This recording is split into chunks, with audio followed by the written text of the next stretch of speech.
The ability to focus is like having superpowers. Many people struggle to stay concentrated on one task for long periods, but those who have mastered this skill can achieve much bigger results. The internet is full of tips on how to improve focus, but many of them are impractical. Whether it's studies, work, workouts, or hobbies, being able to tackle them without feeling overwhelmed can make you feel like a superhero. Today, we'll discuss how to avoid distractions and unlock your full potential by staying focused on problem solving. Make sure to watch this video until the end. There are two types of focus: scattered and directed. Scattered focus is when your attention is divided among multiple tasks, like cleaning the house while talking on the phone. Directed focus, on the other hand, allows you to concentrate on one thing at a time. This is where many people struggle, as there is an abundance of information around us. We've adapted to processing data and making quick decisions, which is generally helpful. However, for certain activities, such as reading a book for an hour, it can be challenging. Scattered focus can also lead to problems, such as texting while driving, which is illegal in many countries. Our brains are not efficient at switching between tasks, as they are designed to maintain context. While this switch may seem quick, in critical moments, our brains can become overloaded. So, if you often break things or drop your phone, it may be because you're trying to do too much at once. Try focusing on one task at a time and you'll see improvement. Let's dive deeper into directed focus. How can you concentrate properly on a task? The key is to eliminate all distractions and irritants that hinder concentration, at least temporarily. Psychologists from Harvard University distinguish between intentional and accidental mind wandering, noting that only the latter is harmful to productivity. People who can switch off their minds when not needed, such as during mindless mechanical work, tend to handle tasks more successfully. So, mind wandering isn't always bad. In fact, it can be beneficial. The problem arises when something distracts us, and we fail to realize it. It's crucial to understand that our attentional resources are limited at any given moment. We have a certain amount of attention that we allocate between tasks. Imagine each of us has 5 units of focus. For example, you've decided to use all 5 units to study a foreign language. The lesson is going well, and you're fully immersed. Then, there's a knock on the door.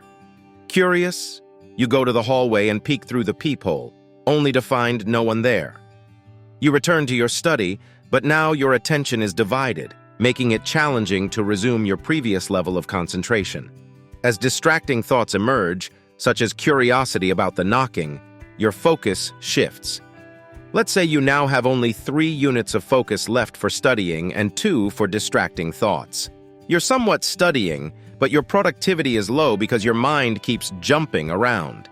The good news is that nothing irreversible has happened. You just need time to refocus. One of the biggest distractions is our phones. This tiny gadget has a total defocusing function. It rings, vibrates, and makes sounds for new notifications. Some people even enable the flash for incoming calls. It's amazing they haven't added an electric shock feature yet. Moreover, the phone attracts our attention even when silent. We subconsciously expect it to be buzzing with activity, while we need to read a boring book with plain text and no pictures. Of course, you don't have to take revenge by sending it to a hydraulic press, but removing the gadget from sight is a great idea. Another factor that can affect our ability to concentrate is physiology, which unfortunately few people pay attention to. Our bodies require resources for all processes and actions, including focus. Sleeping less than 7 hours a day can lead to a decline in concentration. Most people find that 7 to 9 hours of sleep is optimal. Physical exercise is also beneficial, as it helps release dopamine, norepinephrine, serotonin, and other neurotransmitters that aid in focusing attention. A light walk before a study session can be helpful. You don't need to run marathons or become a weightlifting champion for this. Additionally, our diet impacts our ability to concentrate. Foods high in sugar can cloud the mind and make it hard to focus. Let's discuss how to refine your directed focus. Concentration is a skill, a form of attention training that will yield results over time. Initially, you might only manage to concentrate for 10 minutes, but with practice, your ability will strengthen, allowing you to focus for longer periods. Many of us recognize the need to do something but wait for motivation or inspiration to strike before starting. This is the wrong approach. It's more productive to set a specific time each day for practicing focus. This time should be free from other activities, ideally in the morning, about an hour after waking up, when your mind is awake but not yet cluttered with stray thoughts. It's no coincidence that many artists and musicians prefer this time of day to work on their creations.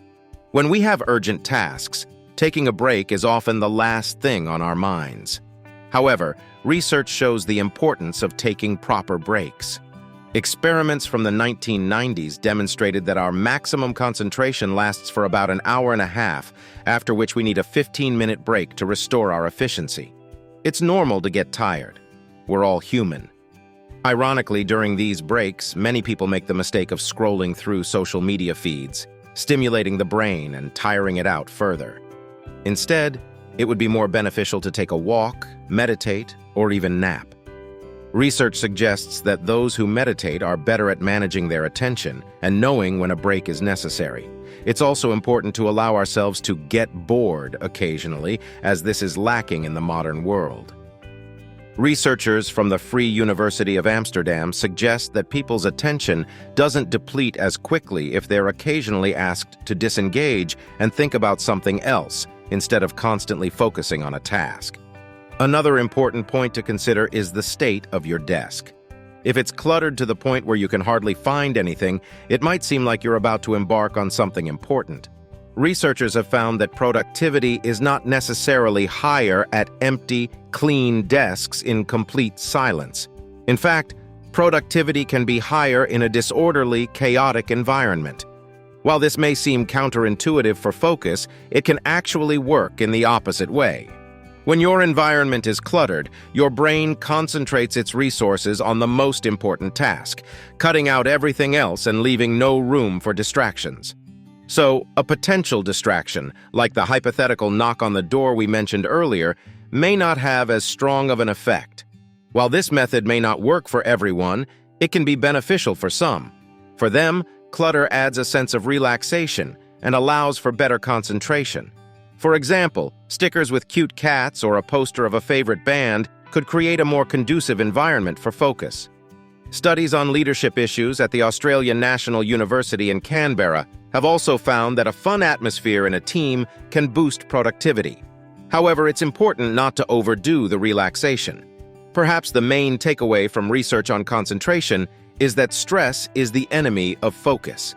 Finding time for exercises and small tricks to help you feel calmer and more confident can significantly improve your ability to concentrate.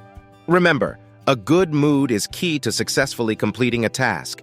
You've got this. Subscribe to us for more tips and tricks.